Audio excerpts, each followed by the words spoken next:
First, let me welcome you to the world of direct mail. And basically, it's roughly divided into outgoing and incoming. This is called an insert machine. This is an insert machine? Yeah, it's a profession to know how to do this. I couldn't just start sorting. No, you couldn't just start sorting. No, you have to know how to do it. This is a forklift. Right. Okay. What is direct mail? Okay. Why would I want to use it, and how would I best use it? Okay. Direct mail, by definition, it reaches the customer directly from the person. This is called hand fulfillment, or sometimes hand job. It simply means that we have to insert into the envelope materials that cannot be done by machine. Is this for airmail? No, this is not for airmail. This is just to entertain the workers here. When I'm writing my letters, the details, do they have to be true? They absolutely have to be true. Obviously, you may walk into an area called mail fraud. Consequences of mail fraud. Jail. Am I going too much in detail? No, you're fine. So far, direct mail sounded pretty good. But I decided to really put it to the test by asking David to create fundraising campaigns for three dubious characters. Savings and loan swindler Charles Keating, serial killer and cannibal Jeffrey Dahmer, and me, Roy Sekoff. We started with Keating. The target market that I would recommend to this type of campaign is obviously upper income people immediately.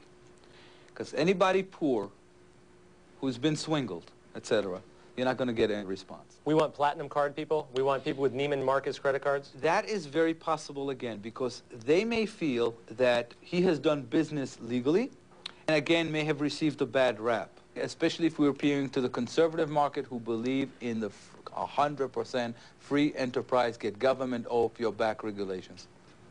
Very good. Okay, now we continue on our path along the fringe.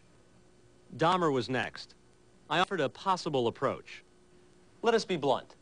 If you think that the government is entitled to strictly limit your diet to only fish, fowl, beef, pork, grains, dairy, fruits, vegetables, and legumes, then throw this letter away right now.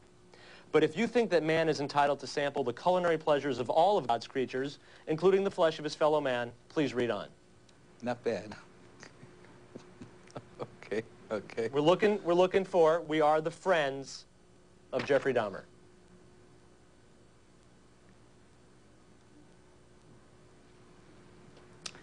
The friends of Jeffrey Dahmer will probably have a very negative effect on most of the population of the United States.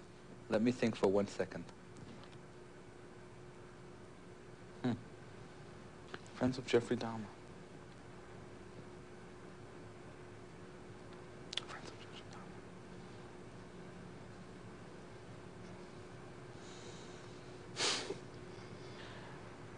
Jeffrey Dahmer, what was the verdict? Was he guilty but insane? No, guilty. No insanity. Okay, then that's the approach. We have an insane man that is not responsible for his actions.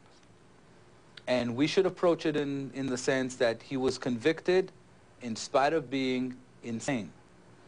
We can't be that cruel of a society as not to be sympathetic to these type of causes. Very good. So, okay. You know, in general, putting aside our committees for a minute, this is a pretty good way to make some money, to raise some money. Direct mail in general, yes. It's kind of got the wheels turning here, you know, and I'm thinking, what about me? Okay. I make a decent living. Okay. But, you know, I always seem to be scrambling for a little extra money. Okay. A little extra pocket change. Okay. So I'm wondering, could we draft a letter to help me? Absolutely, yes. Right. Absolutely, yes. David suggested we include my wife, Tammy, in our appeal. Dear friend of the American dream, you've probably never heard of Roy Sekoff, and that is why we're writing to you today. Roy recently celebrated his first wedding anniversary with his beautiful wife, Tammy. Like the rest of us, they seek the American dream. But for Roy and Tammy, what so many of us already have is just impossible. Please take a moment to make a pledge for any amount. Dear fellow friend of civil liberties, are you shocked by our letterhead? Are you asking yourself, why would anyone be a friend of Jeffrey Dahmer? It's a good question. The answer is simple.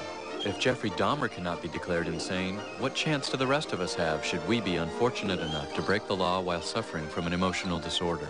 We need your help.